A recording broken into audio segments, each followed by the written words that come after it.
ASIC's demoralised staff refuse to investigate.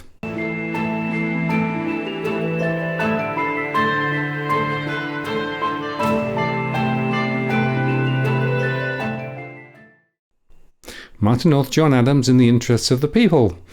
Hello again. Well, I wanted to share with you another of the series of presentations made as part of the Senate inquiry this last week.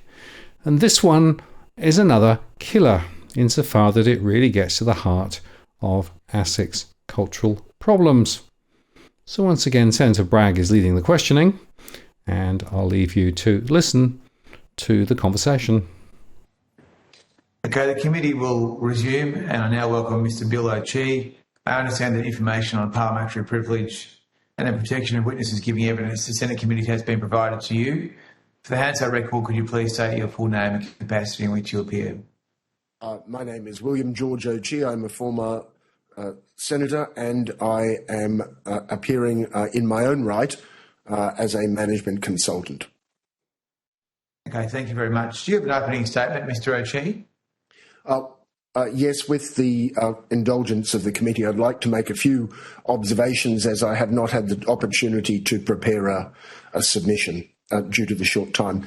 And I'd like to begin by expressing my gratitude and appreciation of the privilege and honour that the committee has given to me in asking me to provide evidence to them. I'd like to begin by saying or exhorting the committee not to make the same mistake that the Senate Legal and Constitutional Affairs Committee made 30 years ago in examining the investigative powers of the then Australian Securities Commission. And what do I mean by that?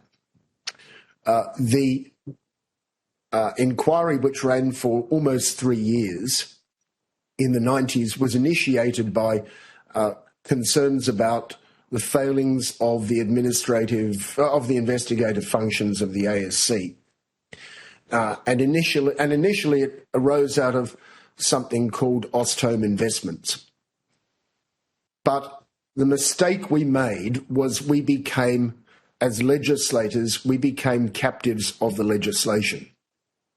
And instead of looking at the big picture, we became too focused on what changes needed to be made to this section or that section in the belief that that would solve the problem. 30 years has gone by. The investigative and enforcement practices of ASIC are no better and arguably worse than the investigative and enforcement practices of its predecessor 30 years ago. And so that's the basis on which I would urge senators not to become captive of the legislation, but instead to look at the big picture and say, what are we trying to achieve? So I would start by saying there is a difference between insolvency and investigation. A lot of the comments I'm going to make are about insolvency, but they apply also to investigation. And the difference between preemptive investigation and insolvency investigation is merely a point in time, that certain things have happened which have made the company insolvent and an external administrator is appointed. But you're often dealing with potentially the same offences, and I use the word offences in a loose sense. I would actually prefer to call them financial crimes, and I'll get on to that later. The role of insolvency law is twofold. It is, first of all, to ensure economic efficiency, and secondly, it's to ensure justice.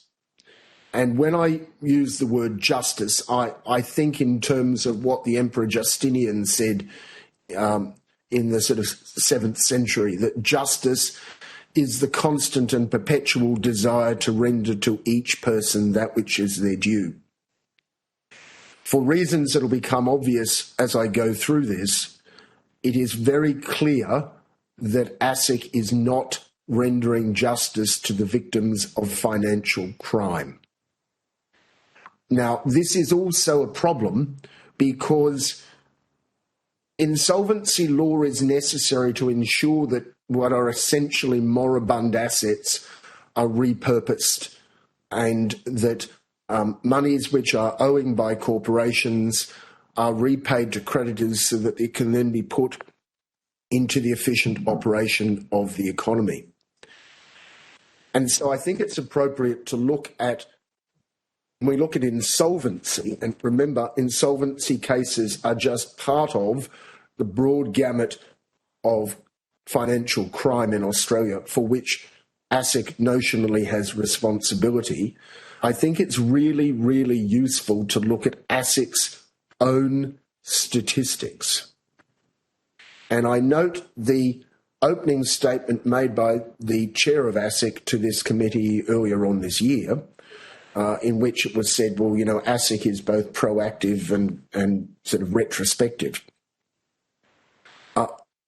Let's look at how effectively ASIC deals with the retrospective aspect. That is, when a company has gone into administration, there is an external administrator appointed.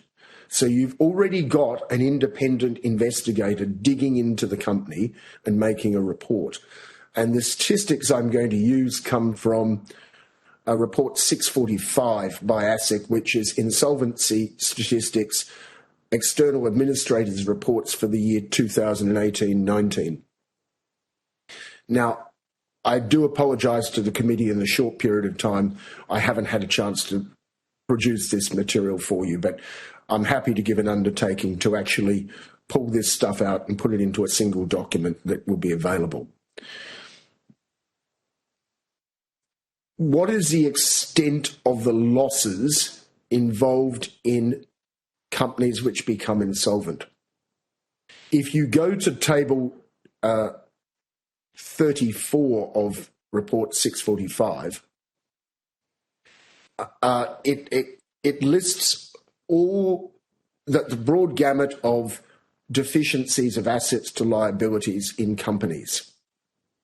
Now, I've applied a normal distribution analysis of this, and I've arrived at the very conservative estimate that in 2018-19, the deficiency of assets to liabilities in companies, which is the amount to which creditors are being ripped off because they are owed money and they will never be repaid at this money, the extent of those debts was over $8 billion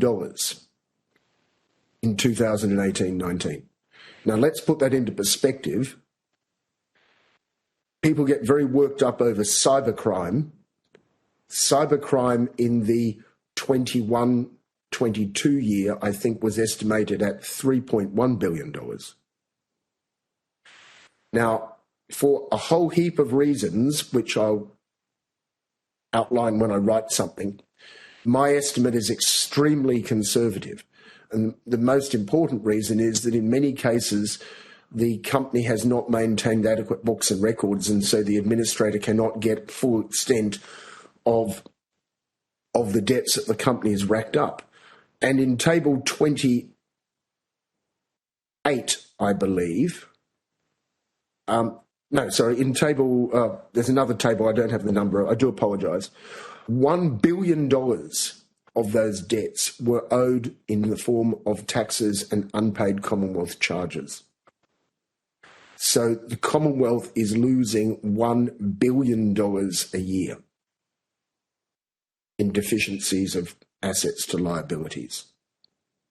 The other thing is that this overhangs the economy, because if monies are owed to banks, because of the way banks have much higher loan books than the actual Basel III or Basel IV assets, if you have $1 in losses, it tends to wipe out about $6 of actual bank capital. So it's pretty important that we get this right. Now, let's look at the statistics around offences. And again, I'm going to use report 645, and I'm going to refer to tables 13 and 14. So table 13 said that administrators reported to ASIC 16,874 breaches of civil obligations in that year. They reported 772 alleged criminal offences that occurred prior to appointment. They alleged 2,154 criminal offences that occurred after appointment. So most of those will be failure to provide books and records to an administrator or a liquidator. And they alleged 185 other offences. Now, what happens to those reports which are made by an administrator? They go into what's called the liquidator's online portal. And I think the committee would be aware that ASIC uses a computer algorithm to determine which reports should result in a request for supplementary information, a supplementary report. Now, it's a long time since I've been in Parliament, so I'm not partisan. I will say that I think Robodebt was wrong. It was wrong because it subordinated important decisions about people's lives to computers. That is ethically wrong. The role of government is to be just. And if Robodebt was wrong in the way in which it operated, then ASIC's use of a computer algorithm to determine which cases are subject to further investigation is equally wrong because it fails to do justice to the victims of financial crime. I don't need to say any more about that. Now, in 77.9% of cases, the administrator indicated in the report to ASIC that he or she had documentary evidence to support the allegations of offences. 77.9% of cases, the administrator has already identified and holds documentary evidence to show the offences occurred. And in 34.8% of cases, the administrator recommended further investigation by ASIC. So that is 2,613 cases. Now, the problem is that ASIC doesn't follow up. If you go to table, and just to get an understanding of the extent of these matters, in table 15, there were 561 reports of alleged offences in companies where the deficiency of assets to liabilities was between $1 and $5 million. There were 77 cases where the deficiency of assets to liabilities was $5 to $10 million. And there were 69 cases where the deficiency of assets to liabilities was over $10 million. But what has ASIC done with this? If you go to the 2018-19 ASIC report,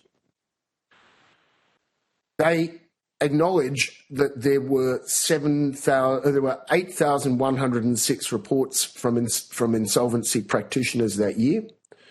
There were 7,227 alleged breaches. There were 515 supplementary reports received alleging breaches. So, you've got the initial reports and the supplementary reports. In 87% of those supplementary reports, ASIC took no action. And In 14% of cases where there was a supplementary report,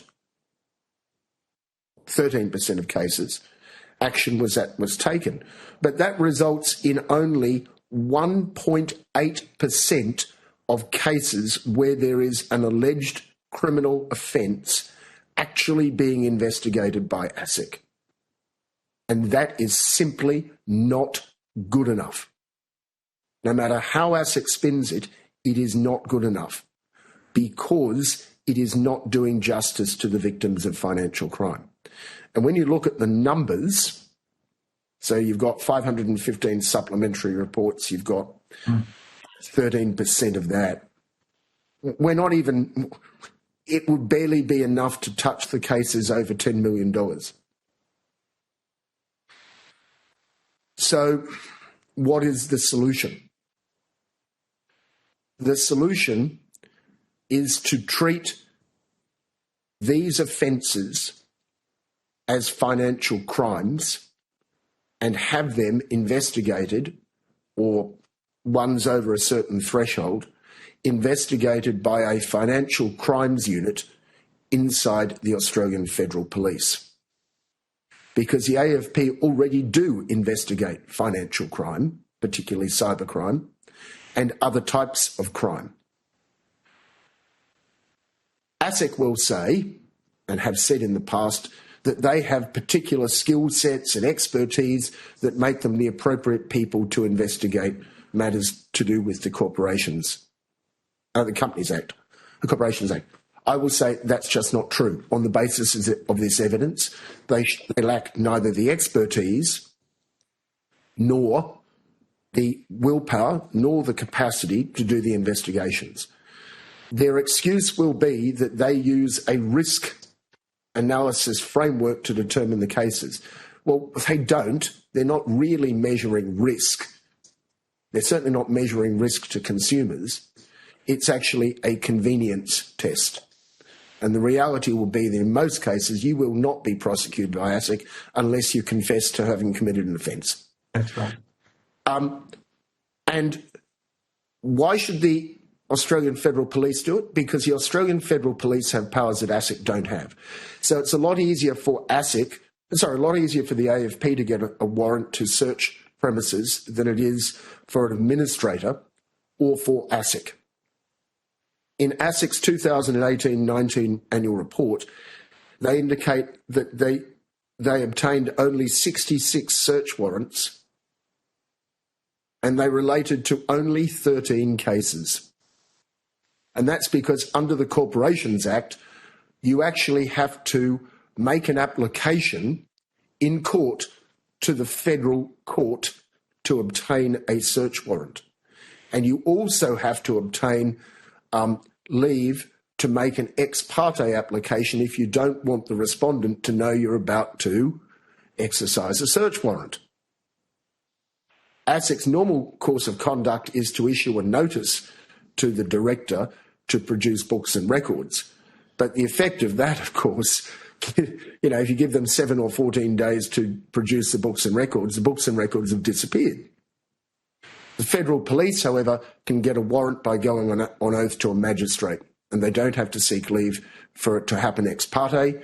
They are very good at executing search warrants. I spoke with a colleague of mine, former colleague of mine. She has been an insolvency practitioner for 25 years. She said insolvency practitioners almost never execute search warrants. She said she's only ever executed one search warrant in 25 years, and that was a search warrant she executed with me. But she's never done it since. And most of the insolvency practitioners she's spoken to have never done it because of the cost and difficulty of obtaining a search warrant. So the Federal Police are the right people, but they're also the right people because increasingly financial crime is international. So the AFP has links into Interpol that ASIC simply don't have. They also have the power to arrest directors. So I'd ask you, if you look at the FTX trial which is happening in the US, that involved a company which collapsed in December last year. The directors of that are either being prosecuted or have already pled guilty to charges against them.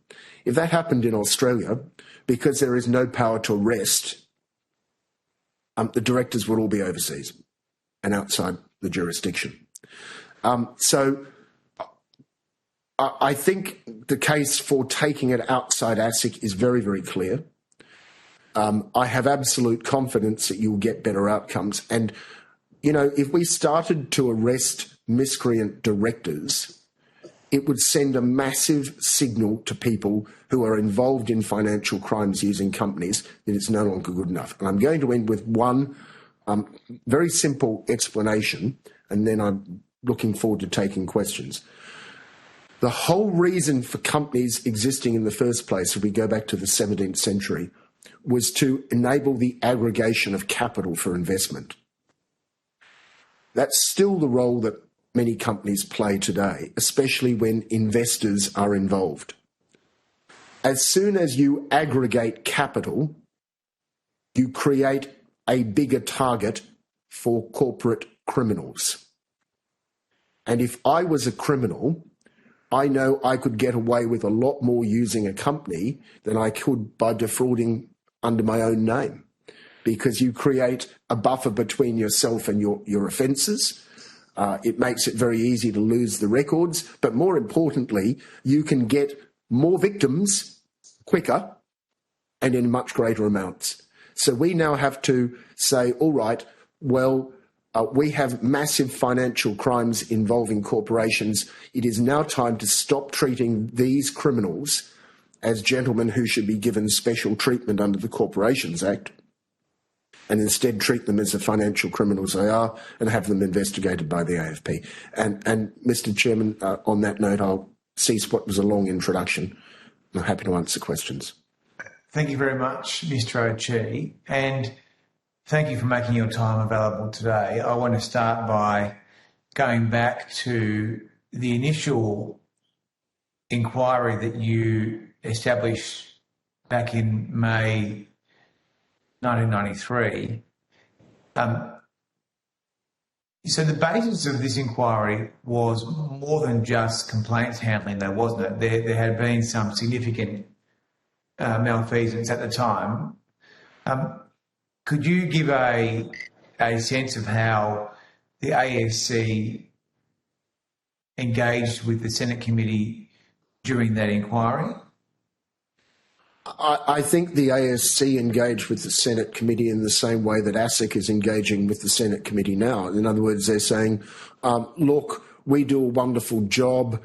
I note in one of the recent speeches that ASIC said they couldn't actually tell people how they did their job because that would breach the security that they need to do their job. But look, the conduct is the same. Okay. And there were some matters that were read into Hansard by you around this time about a Mr. and Mrs. Bunt that you may recall. I know, or some time ago, so I don't want to stretch your memory too much, but these sound very similar to some of the matters we've canvassed in this inquiry, in that it's been very difficult to obtain information from ASIC which actually shows how they go about their business of running an investigation. I believe in this case, Mrs. Bunt had a section or underwent a Section 19 transcript, which I don't think she was able to get in the end. Is there anything you could tell us about this this secrecy? Yeah, look, in the Ostome Investments case, and I remember it very well, what happened was some criminals set up a series of investment trusts, and they persuaded some of the investors that they should notionally be directors of trustee companies, but they had no involvement in it at all. And the criminals then moved money from one trust to another. So it's a typical Ponzi scheme. In Ostome's, the trust deeds of at least one of the trusts were varied with the permission of the Corporate Affairs Commissioner in Victoria, to enable funds to be commingled, which was a massive, massive breach by the CAC of its duties to oversee the administration of the trust deeds.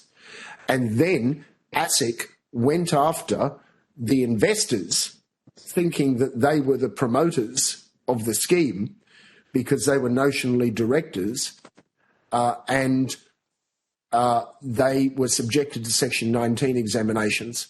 Can I say, and I'm getting emotional here, the case of Mrs. Bunt has haunted me for 30 years. Successive governments have failed, despite pleadings by me and others, to even apologise to Mrs. Bunt and her husband, who lost their life savings, who lost their home and lost their mental health. The treatment from the ASC was appalling, and I think it is long overdue that a public apology is offered to Mrs. Bunt by somebody in Parliament House.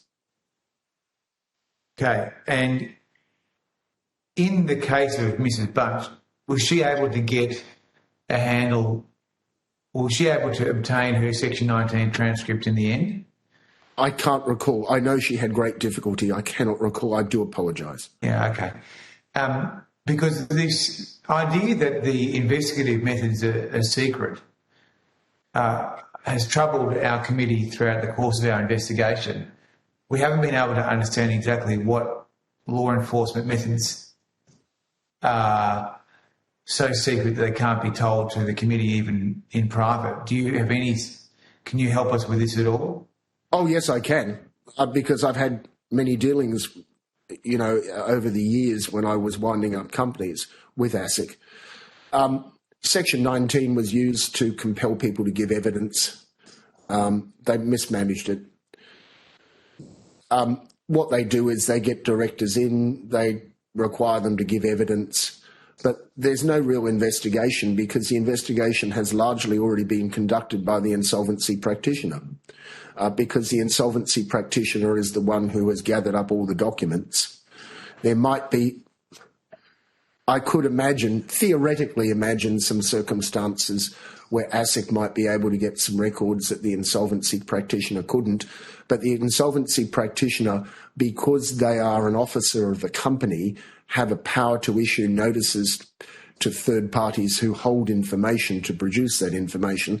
So I bear a stretch to find any means of obtaining documentary evidence that is in favour of ASIC that does not exist in favour of the insolvency practitioner. On the whole, ASIC, run off the information that's provided to them by the administrator or liquidator. So I think that the idea that there is some sort of secret law enforcement method involved here is absolute bunkum. So you don't think it's a Colonel Sanders style secret source? Yeah, well, that's being polite. I prefer bunkum. Sorry. Okay. So turning to the report that the Senate tabled back in, I think it was 95, the recommendation 2 went to the issue of complaints handling and the setting up of it looks like some sort of a structure inside the ASC. So was that a core recommendation because there was a sense that people would go to ASIC from different parts of the community, or ASC as it was then, and the complaints would not be acted upon? Yes. Okay. That doesn't... I'm reading the government's response here from the mid-90s, and it says here that the government did adopt that recommendation, but I can't see that function existing today in any material form. Well, in only 1.8% of alleged offences is any action taken by ASIC. That's clear from their own report. But there must have been, for a time, a mechanism inside the Commission to deal with complaints handling because of the political pressure that was placed on them at the time. I think certain things were done. But remember, the ASC continued on for a period of time after the 96 election, and then it became ASIC. And if that mechanism existed and was functioning, it probably ceased to exist and or function after the creation of ASIC. So it disappeared. It looks like it disappeared after Twin Peaks. Yep. Do you have a sense of the success of Twin Peaks now? I mean, the general view has been that it has been better than many other structures, but the ASIC itself seems to be granted more and more powers and more a bigger and bigger remit by Parliament as the years go on. Well, granting more powers to ASIC doesn't work if they are only going to investigate less than 2% of cases. Also, and this is going to offend some people, it assumes that the people inside ASIC are the right people. So in discussions I've had over the last week with insolvency practitioners, they tell me that the people inside ASIC in the investigatory teams are thoroughly demoralised. I heard of a former colleague of mine who spent 12 months in ASIC and left in frustration because there was no desire to investigate anything. I don't think that giving more powers or having more funding is the answer. You need to change the way in which we look at it. If you keep it in ASIC, you are still trapped within the framework of treating these financial criminals better than any other criminals. And if these criminals are responsible for, in an insolvency, you've got three reasons for insolvency. You've got outright crime, you've got incompetence, and you've just got, some industries get cruelled when the economy turns against them. But if you say, well, 50% of this is criminal, then you're giving it's not even a get out of jail free card, it's get out of jail with a bounty card to people who are committing over $4 billion of criminal offences. Okay. Your solution here is that the AFP will be brought in to do the bulk of the investigation and then take it through to the Commonwealth DPP. Is that right? Yes. They need to be given a power to explicit authority to investigate offences under the Corporations Act. And then my recommendation would be, if you look at the numbers, that where you've got a deficiency of assets to liabilities, excess of, say, $1 million, you're looking at around about 700 cases. Yeah, okay. That's what the threshold is.